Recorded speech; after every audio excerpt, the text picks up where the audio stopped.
The year is wrong. That is the first thing you must understand. Your calendar says now, but the rules that decide your success were finished long before you were born. They have not aged, they have not softened, and they do not negotiate with modern excuses. Most men believe failure is personal. It is not. It is mechanical. It is the predictable result of violating laws they were never taught to respect. When those laws are obeyed, success stops being hopeful and starts becoming inevitable. What you are about to hear is not advice. Advice can be ignored. This is instruction, plain, old, almost offensively simple instruction. Written in a time when men were expected to govern themselves without applause, you will be tempted to dismiss these lessons as obvious. That temptation has ruined more lives than ignorance ever did. The truths that change destinies rarely sound new. They sound familiar and demand obedience you have postponed. Listen differently now, not as a modern man-hunting novelty, but as a serious mind searching for alignment. One of these lessons will disturb you. That is the one that has been waiting nearly a century for you to hear it. Do not measure these ideas by how they sound. Measure them by what happens when you live them. When law meets obedience, results follow without drama. Let us begin, quietly, decisively, with the first lesson. Lesson 1, the law of first direction. Every great undertaking begins long before action is visible. It begins in the quiet chamber of the mind where a man stands alone with his own desire and makes the decision that shapes the entire course of his life.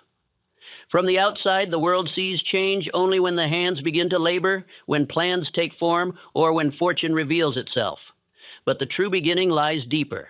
It lies in the moment a man ceases to wander and chooses his direction with the seriousness of one issuing a decree. Until this inward event occurs, success cannot speak to him, for success does not answer men who move without aim. A man may possess talent, ambition, or strong habits, but these qualities remain scattered until direction gathers them. Without direction, strength leaks through 1,000 cracks. Without direction, days are spent in noble effort but wasted upon unworthy aims. Without direction, opportunity arrives but finds no container prepared to receive it. A mind that has not chosen its destination cannot guide the steps that would lead toward it. This is why I call direction the first law, because nothing in the life of a successful man begins before it. All other virtues rest upon this foundation. Even persistence, which is praised by many, is mere stubbornness unless it is attached to a definite aim. Faith, which moves mountains, becomes superstition if it is not anchored in purpose. And enthusiasm, which can stir nations, becomes a flickering flame when it is not tied to a singular end.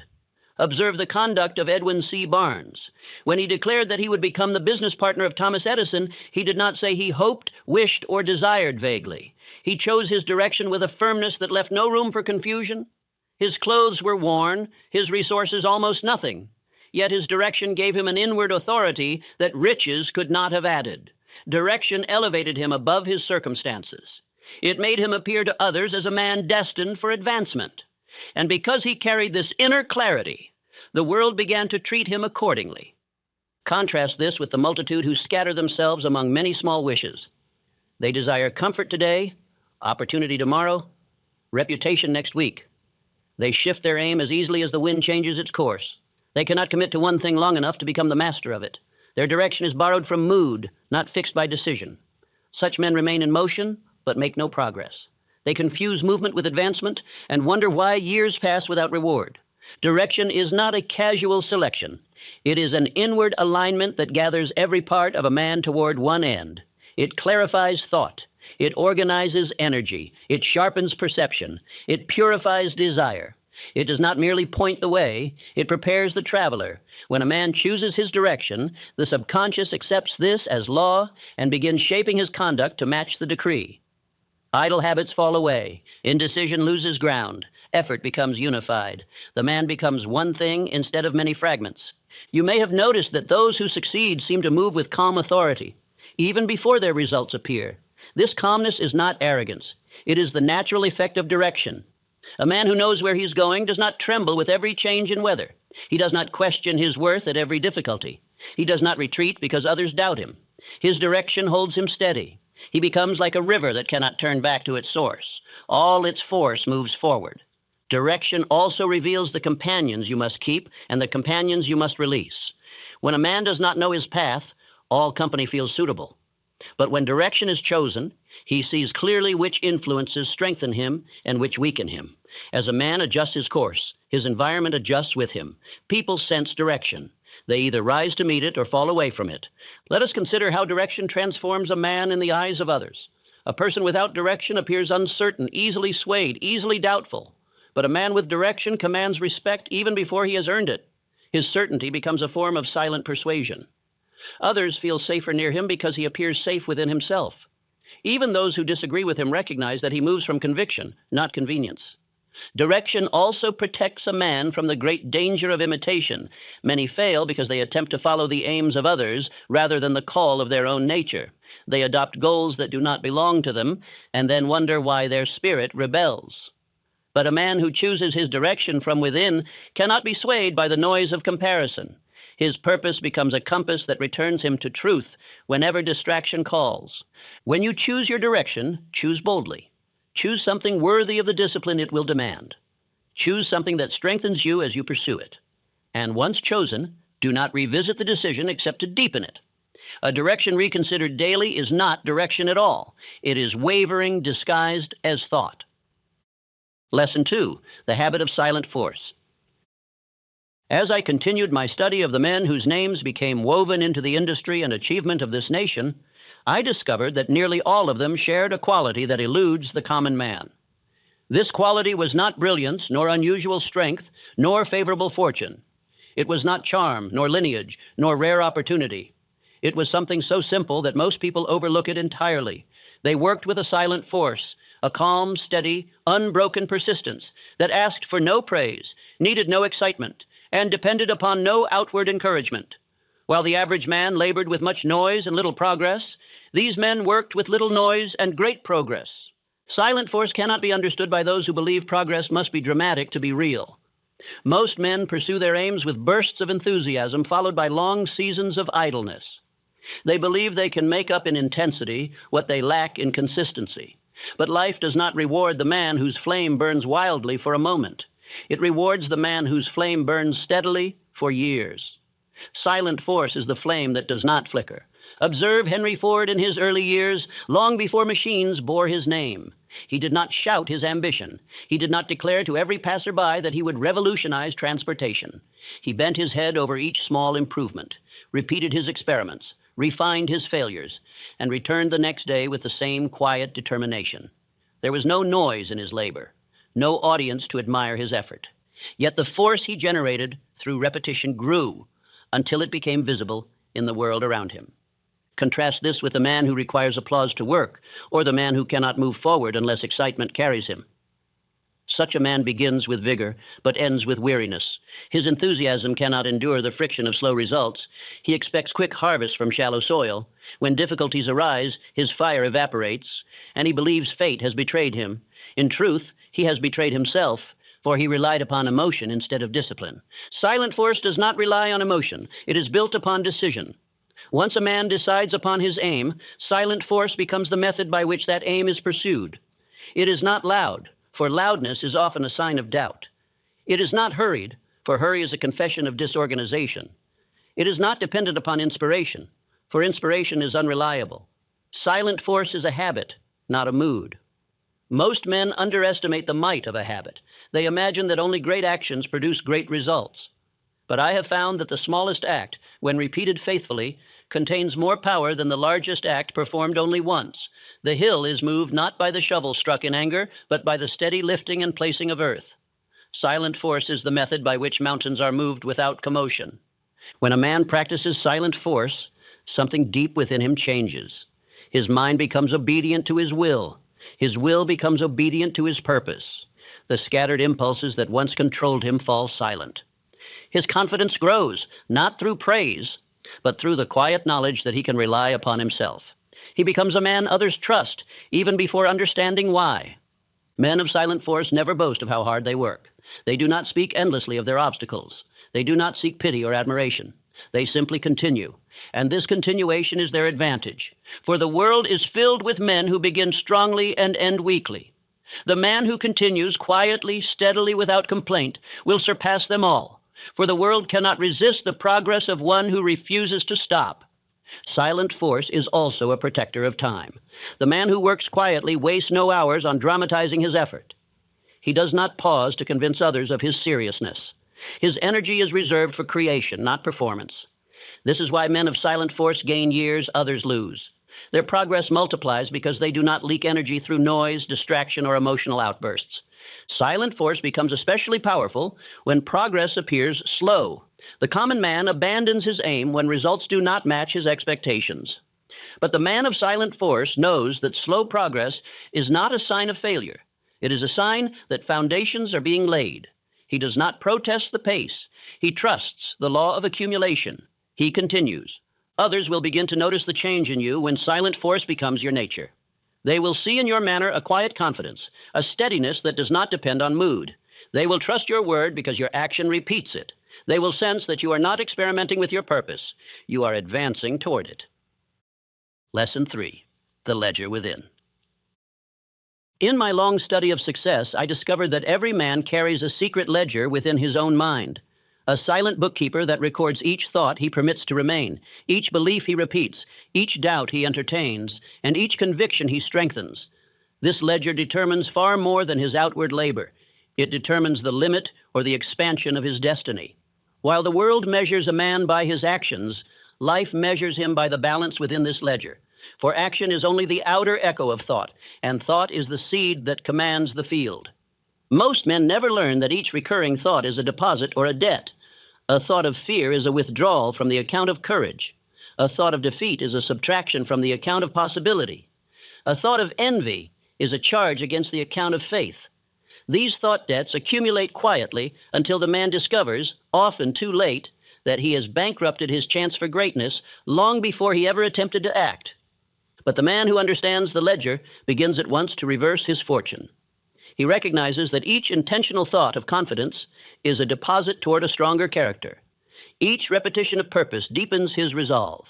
Each inner phrase of determination becomes a coin in the treasury of his will. As these deposits grow, something remarkable happens. Life begins to deal with him according to the balance he has built, not the circumstances he inhabits.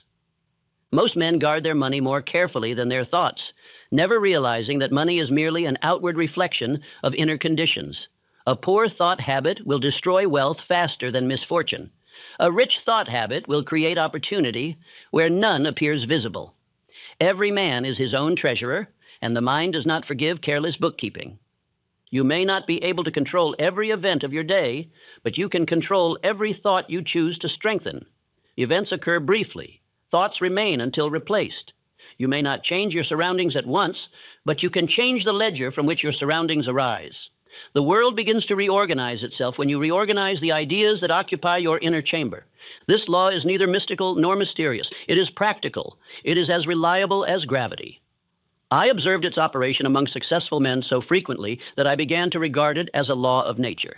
Their fortunes rose because their inner ledger carried a consistent surplus of thought deposits, belief, direction, courage, and expectation. These deposits shape the tone of their speech, the firmness of their manner, and the decisiveness of their action. You must therefore begin the work of deliberate thought accounting. Treat your mind as a treasury. Admit no thought that weakens your aim. Encourage no idea that lowers your expectation. Strengthen no image that contradicts the man you intend to become. Every time you permit a destructive thought to remain, you pay interest on that thought in the form of wasted days and weakened will. A single negative idea repeated often is more dangerous than one great misfortune. Misfortune comes and goes, but a repeated idea becomes a habit, and a habit becomes identity. The ledger does not merely store thoughts, it shapes the man who stores them. Thus, you must choose your thoughts with the seriousness of one choosing the bricks with which he will build his home. Once you begin this discipline, others will notice a change in you. They may not hear the thoughts you choose, but they will feel the authority they produce. You will speak with clearer tone, walk with steadier bearing, and meet difficulty with calmer judgment. These outward signs reflect an inward surplus. The ledger within you will determine the height you reach long before the world sees the first sign of victory. It is the root system beneath the soil. It is the unseen engine of destiny. If it is in order, results must eventually appear. If it is in disorder, no amount of effort can compensate. Lesson 4, the law of useful companionship. As I moved deeper into the study of men who rose from obscurity to achievement, one fact became clearer than any other. No great success was ever the work of a solitary mind. The world admires the image of the self-made man, standing tall upon accomplishments crafted by his own hand. But this image is a myth that flatters pride while obscuring truth. Every man who rose to significance, whether in commerce, invention, or statesmanship, did so through companionship that strengthened his thought, steadied his will, and complemented his deficiencies. It is not weakness to depend upon other minds. It is wisdom. I call this principle useful companionship because companionship alone is not enough. A man may surround himself with company that entertains him, flatters him, or soothes his doubts, yet such company offers no aid in the shaping of success. Useful companionship is deliberate. It is built upon mutual value. It is chosen not for comfort, but for elevation. It joins minds that share a seriousness of purpose and a standard of conduct that demands more from each than either would demand alone. Andrew Carnegie understood this law better than any man of his generation. He often declared that his greatest fortune was not steel, nor property, nor machinery, but the company of able men he gathered around him. His cabinet of associates contained minds that differed in skill but united in purpose. Each man strengthened the whole. Each brought clarity where another brought foresight. Each contributed to a harmony of thought that produced results no single mind could have devised. Carnegie knew that a great enterprise is not built by one mind thinking alone, but by several minds thinking as one. You must not mistake this law for the common idea of friendship. Friendship, though valuable, does not guarantee success. There are friends who hinder ambition by urging caution where courage is needed. There are friends who encourage distraction rather than discipline. There are friends who admire your dreams but lack the ability or desire to help you build them. Friendship serves the heart. Useful companionship serves destiny. Useful companionship does more than strengthen thought. It strengthens character. When a man keeps company with minds of discipline, he becomes more disciplined. When he surrounds himself with men of strong purpose, his own purpose deepens. When he allies with men who strive for excellence, he becomes ashamed to fall short. A man rises or falls according to the moral tone of those who walk beside him. This law contains both opportunity and danger. The same principle that can lift a man can also pull him downward if applied blindly. The wrong companionship weakens conviction, distracts the mind, and nurtures habits that corrode progress. Many men possess worthy aims, yet fail because they remain in the company of those who doubt, procrastinate, or belittle ambition. Such minds scatter energy and produce confusion. You cannot soar when you walk among those who crawl. When a man forms useful companionship, something extraordinary occurs. He gains access to wisdom he did not earn alone. Problems that once seemed insurmountable become manageable when viewed through multiple perspectives. His courage grows because he no longer stands alone against adversity. Allies lend him confidence until his own confidence becomes large enough to sustain him. You may wonder how to find or form such companionship. You do not search for it among those who speak loudly of their ambitions, but among those who demonstrate them. Look for men who carry themselves with purpose, who speak thoughtfully, who work faithfully, who do not shrink from responsibility. Such men may not announce their greatness, but their character reveals it. When you join your mind with theirs, your horizon expands. And do not fear that your present station disqualifies you. Barnes did not possess wealth or influence when he entered Edison's world. What he possessed was direction and willingness. Ability respects willingness. Strong minds recognize sincerity. If your aim is definite and your conduct honorable, you will draw to yourself minds that strengthen your character and accelerate your progress. The world judges you not only by the company you keep, but by the company you attract. When others observe that you walk beside capable men, they assume you are capable yourself, for men seldom associate deeply with those beneath their standard. Thus, useful companionship not only lifts your ability, but also elevates the way others perceive your ability. Perception becomes opportunity. Lesson 5. The Law of Obedient Imagination. Among all the faculties with which man has been endowed, none holds greater creative power or greater destructive power than imagination. It is the workshop in which thought takes shape, where desire gains form, where hope is clothed in substance, and where fear is permitted to mold gloom into reality. Most men treat imagination as a form of idle fancy, a passing indulgence, a private theater in which dreams play briefly and vanish. But the successful man treats imagination as a forge, where the designs of his future are made and hardened into commands. His imagination does not wander, it obeys. I call this the law of obedient imagination, for imagination does not merely show pictures to the mind, it instructs the subconscious what to build. The subconscious, loyal to every dominant idea, accepts these mental images as blueprints and proceeds to gather the materials of circumstance, opportunity, and action to match them. Thus, the man who allows his imagination to roam in fear unwittingly commands failure, while the man who directs his imagination with intention silently orders success. But imagination becomes perilous when left without direction. The average man imagines defeat more often than victory. He rehearses misfortune, not success. He pictures obstacles larger than they truly are. He imagines what he fears with greater intensity than what he desires. These mental pictures, repeated daily, take root. They instruct the subconscious to prepare for failure. And failure, being faithfully obeyed, arrives with punctual certainty. You must take command of your imagination as a general takes command of an army. You must decide what images are allowed to remain. You must dismiss the pictures that weaken your spirit. You must enlarge the pictures that strengthen your purpose. Imagination left idle becomes a thief. Imagination directed becomes a servant. You must create pictures that demand growth. Do not imagine yourself as you are, but as the man required to fulfill the aim you have chosen. Imagination must lead you upward, not reflect you downward. Picture a clearer mind, a stronger character, a firmer will, a disciplined habit of thought. Picture your work executed with precision, your days ordered with purpose, your presence carrying weight. These images, repeated quietly, teach your subconscious what to draw from you. Others will notice when you have mastered this law. They may not see the pictures in your mind, but they will feel the confidence those pictures produce.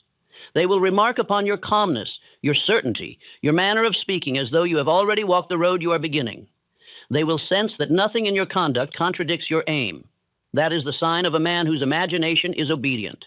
You must also understand that your imagination is influenced by your environment. The pictures you allow into your mind through conversation, reading, and companionship shape the pictures your imagination later creates. Therefore, guard the entrance to your mind as you would guard the vault of a treasure. Admit only what strengthens your purpose. Reject what weakens it.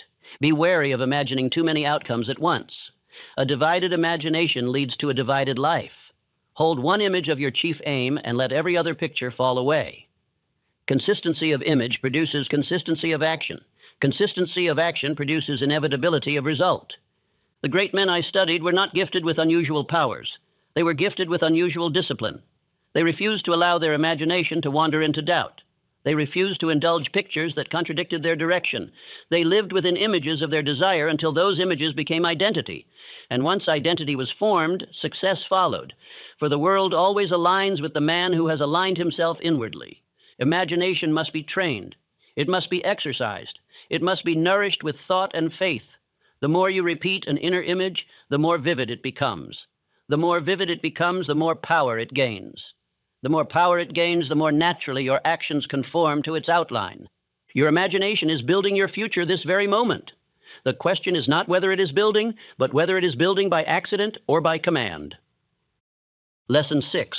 The Law of Moral Power. As my study of achievement grew broader and deeper, I found myself returning again and again to one truth so persistent that it could not be dismissed as coincidence. The strongest opportunities flowed toward the strongest characters. Men of wavering integrity found themselves advancing one day and retreating the next. Men of questionable motives rose briefly and then fell with dramatic speed. But men whose character carried the weight of principle, men who could be trusted, men who honored their word, men whose conduct was consistent, found that doors opened for them with ease where others found only barriers. It became clear to me that character is not merely a moral virtue. It is a form of currency, a purchasing power that buys confidence, respect, influence, and eventually wealth. Many men misunderstand character. They imagine it to be a private quality, admired perhaps by conscience, but irrelevant to success. Nothing could be farther from truth. Character is a public force. It precedes a man into every room he enters. It speaks before he speaks. It shapes the tone with which others respond to him.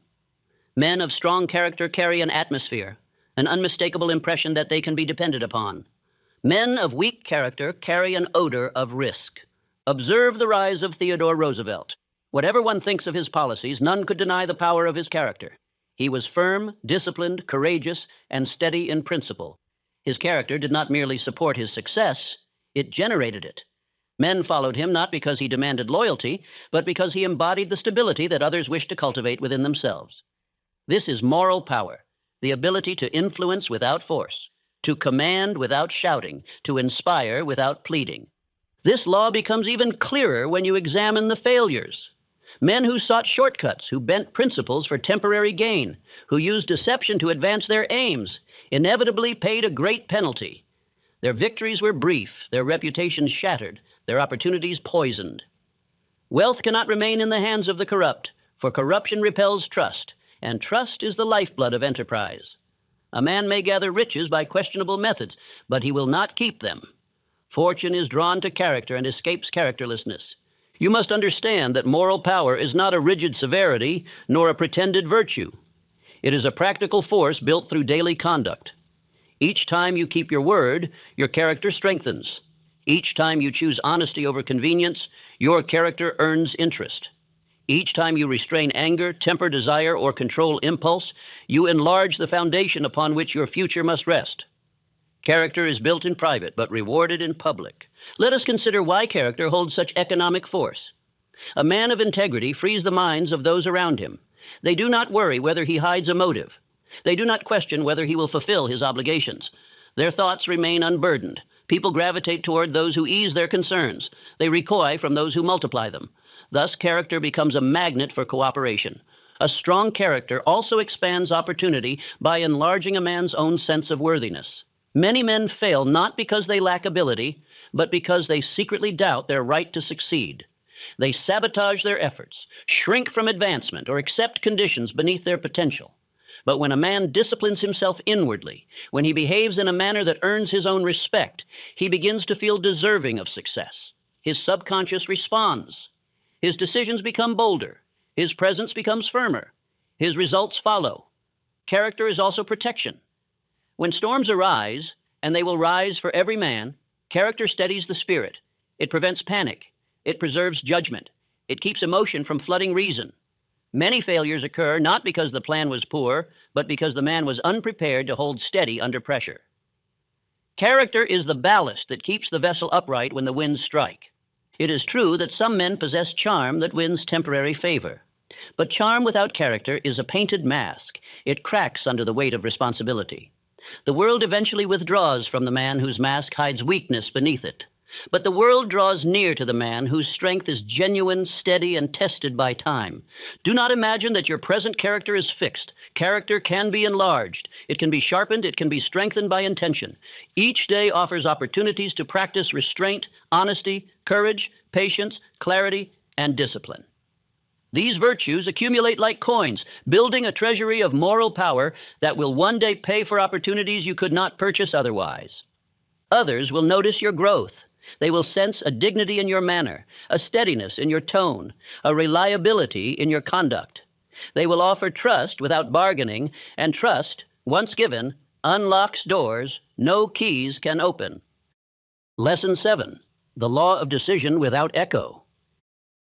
Among the most common errors I observed in the lives of unsuccessful men was their belief that a decision must be revisited, reconsidered, rephrased, and repeated endlessly before it gains power.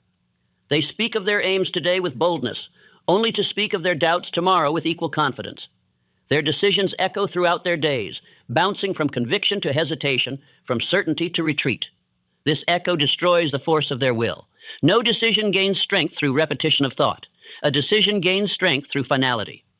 A true decision is an inward decree, a law the man sets upon himself. It is spoken once, silently or aloud, and from that moment forward it governs his conduct. He does not rehearse it. He does not negotiate with it. He does not gather approval to reinforce it. A true decision stands alone, unshaken by emotion, untouched by the passing of days. The man obeys it because he has made it. This is the law of decision without echo. I learned this principle most vividly through the example of Dr. Frank Gonzalez. He spent years declaring to others that he would one day build a college for young men, but this was not a decision. It was a desire clothed in words. It carried no force, for it was spoken without commitment. But the moment he resolved inwardly that he would secure $1 million at once, his tone changed. He told his congregation his intention not as a dream, but as a decree. He did not revisit the matter in doubt. He did not waver. He walked toward his aim with the calmness of one fulfilling a duty, and in less than a week the man capable of supplying that million appeared. This is the power of decision without echo. Most men do not fail because their decisions are poor. They fail because their decisions are weak. They announce them loudly, but abandon them quietly. They speak of ambition in moments of inspiration, but surrender it in moments of fatigue. Their decisions echo endlessly inside their minds because they have never been sealed. An unsealed decision must be repeated because it has not been obeyed. A sealed decision requires no repetition because the man has already begun to act as though the outcome were certain.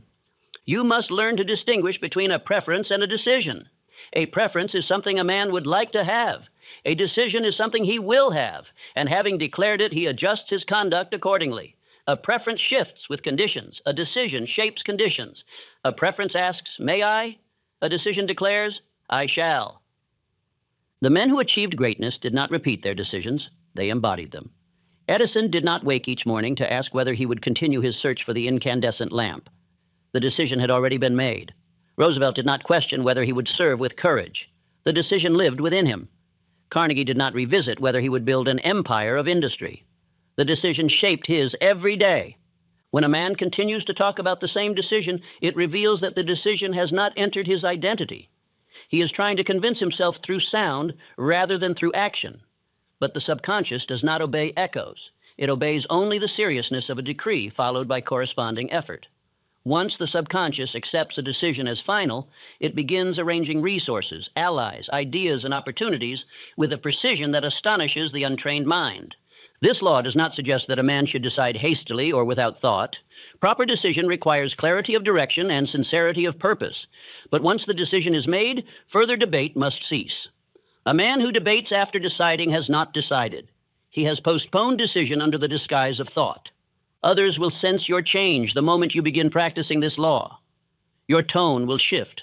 Your presence will steady. Conversation will no longer trap you in justifications. You will speak little of your plans, yet your movement will reveal their seriousness. Men respect finality. They follow those who stand unmoved. They distrust those who must re-explain themselves. A decision without echo creates peace of mind. It silences doubt. It frees energy. Instead of spending your strength on internal argument, you spend it on progress. You no longer tremble when delays appear or when results come slowly. You know that you have chosen, and that time itself now bends toward your choice. Lesson 8, the law of right sacrifice.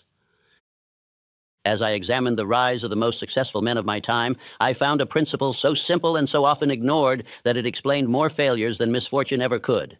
Every gain demands a release. No man can hold two directions at once. No man can cling to old habits while reaching for new results. No man can be devoted to comfort and also claim greatness. This truth reveals itself quietly in the lives of all who achieve lasting success. They practice the law of right sacrifice, the art of surrendering the lesser so the greater may take its place. Most men misunderstand sacrifice. They imagine it to be loss, deprivation, or punishment. But true sacrifice is not suffering, it is exchange. It is the deliberate removal of what weakens a man's growth, so he may strengthen what matters most. The farmer does not mourn the seed he buries. He rejoices in the harvest it summons. In this same way, the successful man parts with what seems precious only because he knows it must give way to something more valuable. Frank Woolworth, whose rise from humble beginnings built an empire of stores, practiced this law with remarkable discipline. He sacrificed the comfort of steady wages for the uncertainty of enterprise. He sacrificed the approval of those who doubted him for the satisfaction of proving them wrong. He sacrificed ease for order, leisure for learning. Each surrender increased his capacity. Each relinquishment strengthened his aim. His sacrifices were not losses. They were the very tools that carved his success. Yet most men resist sacrifice because they fear that giving up anything diminishes them. They cling to habits that exhaust them, companionships that distract them, comforts that weaken them, and fears that blind them. They demand improvement while protecting the very behaviors that prevent it. They attempt to build new results upon old identities. Such efforts collapse, not from lack of opportunity, but from lack of surrender. Right sacrifice is not reckless. It is precise. It demands that a man measure each attachment by a single question. Does this strengthen or weaken my purpose? If it strengthens, he preserves it. If it weakens, he releases it, quietly, firmly without complaint. The man who practices right sacrifice does not throw away value. He removes burden. He lightens his load so he may climb. A man's character is revealed not by what he accumulates, but by what he is willing to relinquish. The weak man surrenders responsibility. The strong man surrenders excuses. The weak man sacrifices his future for the ease of the present. The strong man sacrifices his ease for the strength of his future. The world rewards the latter and punishes the former without exception. Sacrifice also clarifies purpose. When a man gives something up for his aim becomes more precious to him. He becomes protective of it. He invests more deeply in it. His subconscious begins to value it with seriousness. This emotional investment strengthens resolve, making retreat unthinkable. A man who has sacrificed for his purpose becomes a man who will persist until his purpose is complete. Others will notice the change when you begin practicing this law. They will sense a firmness in your manner, a seriousness in your tone, a quiet resolve in the way you conduct yourself. You will not need to announce your sacrifices. They will reveal themselves in the quality of your progress. Men may wonder how you move so steadily, how you seem less burdened than before, how your eyes reflect a clearer vision. The answer will be simple. You have laid down what no longer belongs to the man you are becoming. Right sacrifice also transforms desire into action. Many men desire success, but take no steps toward it because desire alone carries no cost. But once a man sacrifices something for his aim, whether time, comfort, habit, or approval, desire becomes duty. Duty moves a man in ways desire never could. Duty shapes character. Duty summons strength. There will come moments, however, when sacrifice feels weighty. The older habits will call to you. The easier paths will tempt you. The voices of the past will remind you of the comfort you once held. In these moments, anchor yourself with this truth. If you surrender now, you surrender the man you could become. The men who succeeded were not free from temptation. They were free from negotiation. They had decided once and for all that the price was worth the prize. They paid it willingly, repeatedly, faithfully. Lesson 9, the law of controlled temperature. As I observed the conduct of the most successful men of my era, I discovered a distinction so clear and so decisive that it separated builders from dreamers. It was not talent that made the difference, nor opportunity, nor education. It was the way each man governed his inner temperature, the emotional climate in which his thoughts worked and his decisions took shape. Some men allowed their feelings to flare and collapse like sudden storms. Others maintained a steady heat of purpose that warmed every action but never scorched it. This discipline, quiet and rarely understood, is what I call the law of controlled temperature. Emotion is not an enemy. Emotion is a servant when governed. It is the fire that warms the engines of thought, the spark that ignites action, the breath that gives life to imagination. But fire that grows wild destroys the very structure it was meant to strengthen. Emotion that grows undisciplined burns judgment, blinds reason, and scatters purpose. The successful man understands this. He welcomes emotion but keeps it within the furnace of discipline, where it powers his advancement without ever consuming him. Observe Henry Ford. He possessed deep enthusiasm, but it was never frantic. His excitement did not throw him into chaos, nor did disappointment plunge him into despair. His temperature remained steady. This allowed him to move through trial after trial without losing command of his mind. His emotion warmed his persistence, but never distorted his judgment. Many men of greater technical skill fell behind him because their emotional temperature varied wildly. Their spirit ran hot with excitement one day, cold with discouragement the next. Ford advanced because he burned evenly. Emotion must be treated as a tool. When you feel the spark of enthusiasm, use it to begin your labor. When you feel the rising flame of purpose, let it strengthen your will. But never allow emotion to dictate your course or to distort the truth of your aim. Emotion can assist purpose, but emotion cannot guide purpose. The moment emotion takes the lead, purpose is lost in the smoke. Consider also the conduct of Charles M. Schwab, a man whose enthusiasm became the talk of industry. But examine his temperament more closely, and you will find that his enthusiasm was not impulsive. It was directed. He kept his emotional temperature high enough to energize those around him, yet controlled enough to maintain clear decision. His warmth attracted cooperation. His steadiness earned trust. This is emotional temperature harnessed with mastery. Now study the failures. You will find among them men who burned too hot. They began their endeavors with great excitement, spoke boldly of their plans, and inspired others with passionate words. But when challenges appeared, and challenges always appear, their enthusiasm cooled rapidly. Their temperature swung wildly from eagerness to resignation. Their progress died not from lack of ability, but from lack of emotional discipline. There is another danger: men who run too cold. These are the men who fear emotion altogether. They repress feeling until their work becomes mechanical and lifeless. Their ideas lack vitality. Their presence lacks influence. They move without inspiration and therefore inspire no one. Controlled temperature does not mean suppressing emotion. It means using emotion as fuel without becoming enslaved by it. The men I studied all possessed warmth, a quiet fire in the heart that radiated conviction. They did not shout. They did not tremble. They carried themselves with a calm heat, a seriousness that others respected instinctively. Their emotional temperature signaled that they cared deeply, worked faithfully, and endured steadily. This heat made their presence felt even before their achievements appeared. Controlled temperature is essential in moments of adversity. A man who loses command of his inner climate becomes helpless against fear, anger, or discouragement. He panics. He speaks rashly. He chooses poorly.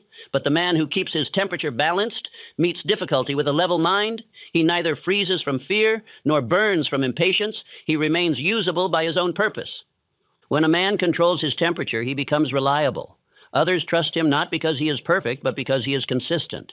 They know his reactions will not threaten the success of their shared aim. They know he will not crumble in difficulty nor become reckless in victory. Controlled temperature is the foundation of leadership. This law saves time as well as effort. Men who are ruled by emotion waste days recovering from outbursts, regrets, and rash decisions. Their temperature swings consume the very energy needed for advancement. But the man who governs emotion preserves his energy. He moves steadily forward while others pause to cool their tempers or reignite their fading enthusiasm. You must practice this law daily. Observe your temperature. If enthusiasm surges too high, slow your speech, calm your breath, and return to your purpose. If discouragement cools your spirit, recall your aim, repeat your affirmation, and move your hands even if your heart hesitates. Temperature obeys effort. Others will soon feel your stability. They will sense the disciplined fire in your manner. They will trust your counsel. They will follow your lead. A man whose emotional temperature is controlled becomes a source of strength for all who stand near him. Lesson 10. The Law of Deliberate Environments. In every life I studied, whether the life ended in triumph or in quiet failure, one influence appeared again and again, so constant, so silent, and so powerful that most men never recognize its hand. That influence is environment. A man may possess ambition, clarity, discipline, and hope. Yet if he remains in surroundings that deny these qualities, his progress slows, weakens, or collapses. Environment is the soil in which the mind grows. Rich soil multiplies seed. Poor soil suffocates it. This truth forms the law of deliberate environments. Men who rise do not wait for chance surroundings. They shape their environment as a farmer shapes his field. They understand that the mind cannot flourish in disorder, nor thrive in noise, nor strengthen itself among influences that contradict its purpose. A man must therefore take command of the space in which he lives, the people he allows near him, the habits he tolerates, and the objects that occupy his hours. What he permits around him becomes what he produces within him. Observe the conduct of Andrew Carnegie. Before his empire bore fruit, he guarded his environment with the seriousness of one guarding treasure. He kept near him only those men who lifted his thought, sharpened his judgment, or expanded his vision. He removed himself from places that weakened discipline. He sought surroundings that steadied his purpose. These choices, though quiet and unnoticed by the world, shaped the character that shaped his fortune. Likewise, every great inventor, statesman, and thinker maintained a deliberate environment. Edison created a workshop that permitted no idle minds. Bell surrounded himself with instruments and writings that stirred imagination. Lincoln kept his working room simple, ordered, and nearly bare, so that his mind could remain focused on the monumental questions before him. Their surroundings were not accidental. They were crafted. Most men, however, treat environment as a harmless backdrop. They allow noise, disorder, idle voices, and careless influences to settle around them like dust. Their attention becomes divided. Their will weakens. Their aspiration dims. They attempt to rise while standing upon ground that pulls them downward. No man climbs a hill while clinging to the valley that holds him. Deliberate environment extends far beyond physical space. It includes the conversations you engage in, the voices you allow to influence your thought, the books you read, the habits you witness, the routines you maintain. Every influence shapes you, whether you notice it or not. A man becomes like the company he keeps, the words he hears, and the ideas he repeats. Therefore, the wise man curates these influences with the care of a sculptor selecting his tools. You must ask yourself daily, does this place help me think clearly? Does this company strengthen my aim? Do these words lift or limit me? Does this habit anchor or advance me? If the answer weakens your resolve, the environment must change, quietly, decisively, without apology. The world often misjudges this practice. When a man withdraws from idle company, he is called distant. When he seeks solitude, he is called severe. When he refuses noise, he is called arrogant. But he does not act for the approval of the crowd. He acts for the strengthening of his purpose. And when his success unfolds, the same world that questioned him praises the discipline it once misunderstood. There is a subtle danger in environments that appear harmless. A place need not be destructive to hinder growth. It need only be comfortable. Comfort is the slow enemy of progress. It lulls the mind, weakens vigilance, and persuades a man that tomorrow will do. But purposeful surroundings inconvenience, comfort, and protect ambition. They remind the man of the path he has chosen. The greatest shift occurs when a man realizes that he may outgrow his environment. His old companions, once suitable, may no longer share his seriousness. His familiar routines may no longer serve his direction. His usual places may no longer support the man he is becoming. When this realization arrives, he must not shrink from it. Outgrowing is not betrayal, it is advancement. As you practice this law, something remarkable happens. Your mind clears, your energy increases, your decisions sharpen, your purpose strengthens. Others sense the change. They will see in your manner a new steadiness, a new quiet, a new conviction. This is the effect of deliberate surroundings shaping deliberate character. Lesson 11, the law of unbroken advancement. As I traced the lives of men who rose steadily from modest beginnings to commanding influence, I discovered a quiet force working beneath their efforts, a force so simple that most men overlook it, and so powerful that it explains triumphs attributed wrongly to genius or fortune. This force is unbroken advancement, the habit of moving forward without permitting long pauses, emotional collapses, or idle retreats. While the ordinary man labors in bursts of energy and then sinks into periods of stagnation, the successful man advances daily. His steps may be small, but they are never halted. He does not begin and stop. He continues. Unbroken advancement is not a frantic pace. It is not haste, nor strain, nor feverish labor. It is the steady march of a man who has removed hesitation from his nature. His mind turns always toward his aim. His hands find daily work that strengthens his progress. His character grows through repetition. His subconscious receives continual instruction. His purpose deepens through practice, not excitement. The common man exhausts himself because he attempts to renew effort from emotion rather than from discipline. He works intensely when inspiration strikes, then collapses when inspiration fades.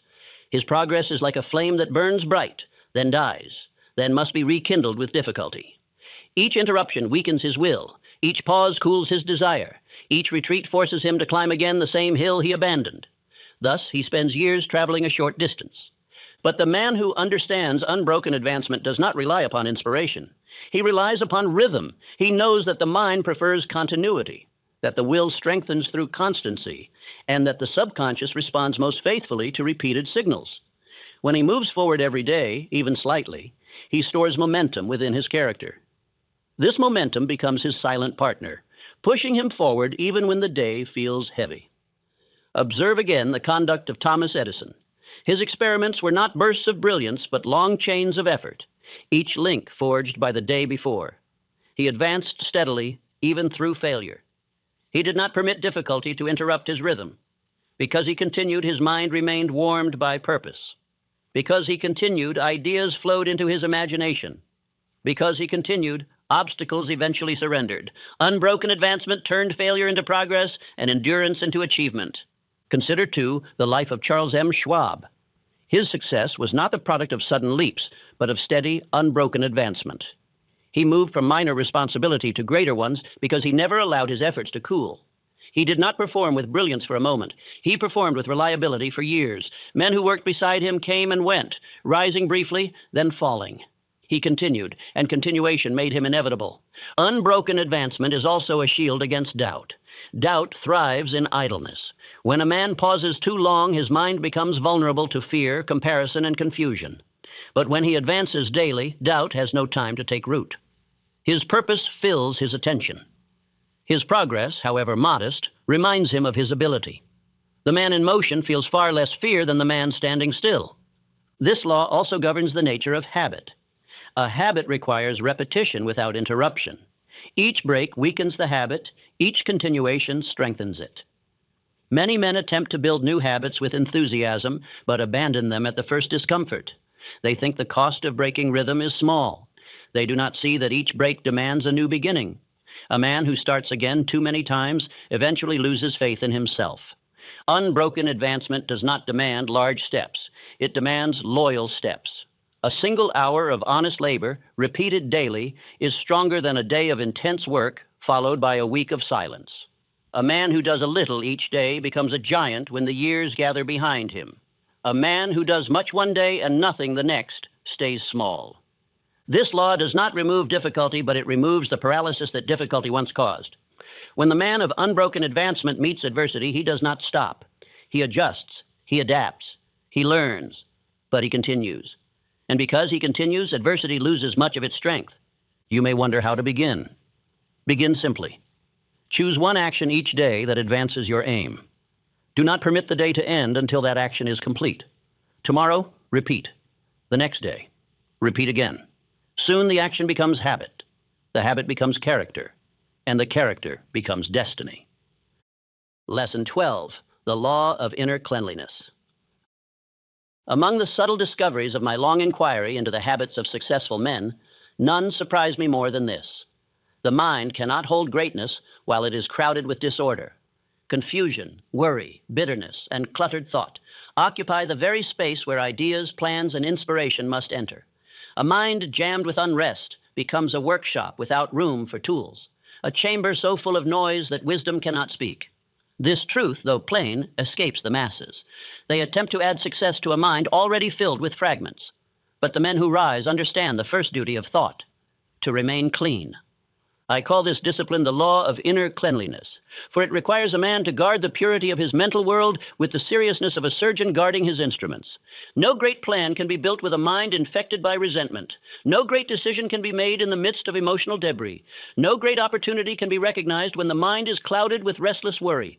Before success can occupy a mind, the mind must be swept of the thoughts that war against success. Consider the example of Abraham Lincoln. He bore responsibilities heavier than any man of his age, yet he protected the cleanliness of his inner life. Though sorrow visited him often, he refused to allow bitterness to remain.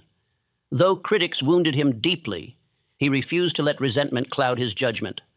Though obstacles threatened him daily, he refused to permit panic to disturb his inner order. His clarity came not from peace of circumstance, but from discipline of thought. Most men suffer not from lack of opportunity, but from lack of inner space. Their minds are so filled with the remnants of old failures, past injuries, useless fears, and idle memories that new ideas cannot find room to form. They cling to thoughts that no longer serve them. They replay scenes of regret. They entertain imagined troubles. They nourish grievances. All these mental accumulations crowd their inner workshop and leave no place for progress to be built. Inner cleanliness begins with the removal of destructive thoughts. A thought of envy clouds the mind. A thought of fear shakes it. A thought of resentment poisons it. A thought of self-pity weakens it. These thoughts must be dismissed immediately, firmly, without negotiation. You would not allow a thief to remain in your home simply because he knocked politely. Likewise, you must not allow destructive thoughts to remain merely because they arrive frequently. Cleanliness also requires simplicity. Many men attempt to pursue too many ambitions at once.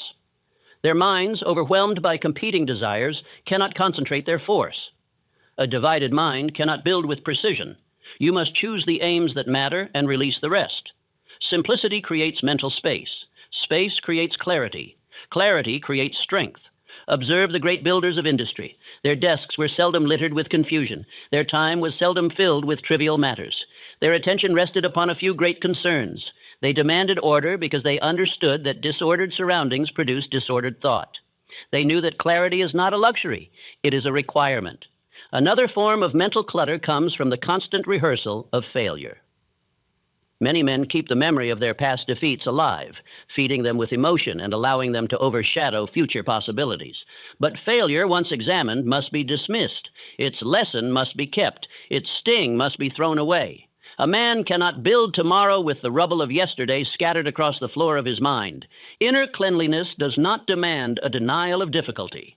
It demands mastery of it. When a troubling thought appears, you do not wrestle with it. You replace it. When fear arises, you answer it with purpose. When regret surfaces, you redirect your mind toward the duty of the hour.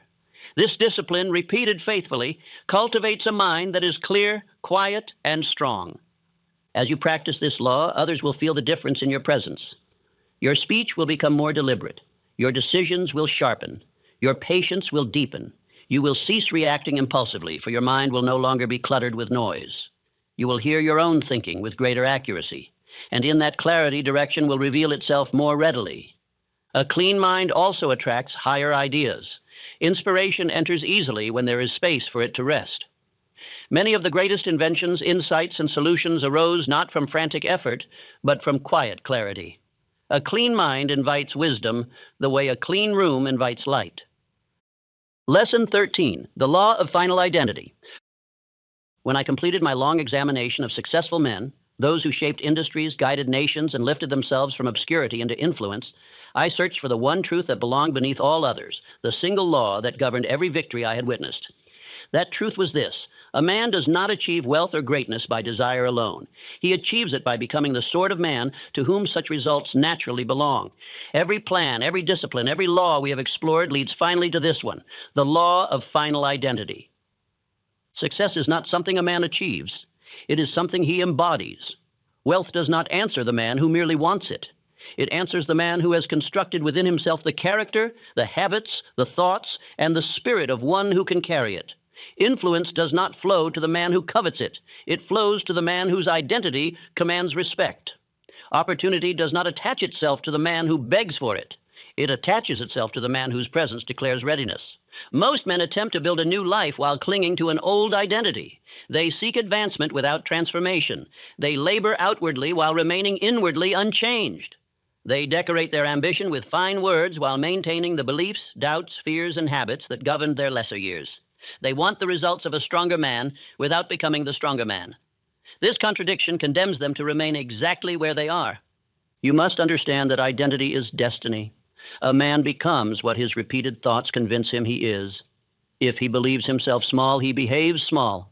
If he believes himself incapable, he approaches life timidly. If he believes himself cursed by misfortune, he interprets every difficulty as proof. And though he may dream of greatness, his identity drags him back to the level of his belief. But the man determined to rise begins by shaping a new identity from within. He does not attempt to feel worthy. He practices worthiness. He does not wait for confidence. He behaves with confidence. He does not wait for opportunity. He prepares as though opportunity is already approaching. His actions define him long before results confirm him. He becomes the man before he receives the reward. Consider again the life of Edwin C. Barnes. He did not become Edison's partner because he was lucky. He became Edison's partner because he assumed the identity of a man who belonged in that partnership. His clothes were worn, his purse was nearly empty, but his inner identity was rich. He thought, spoke, acted, and believed as though he were destined for that role. His identity pulled him upward until reality yielded. The same truth appears in the rise of Carnegie. Long before he commanded an empire of steel, he commanded himself. He acted as a man of industry while still a messenger boy. He assumed the identity of a leader before others could see it. His identity became a magnet that drew mentors, opportunities, and responsibilities that matched the man he had decided to become. Identity is not forged at the moment of achievement. It is forged in the quiet days before achievement.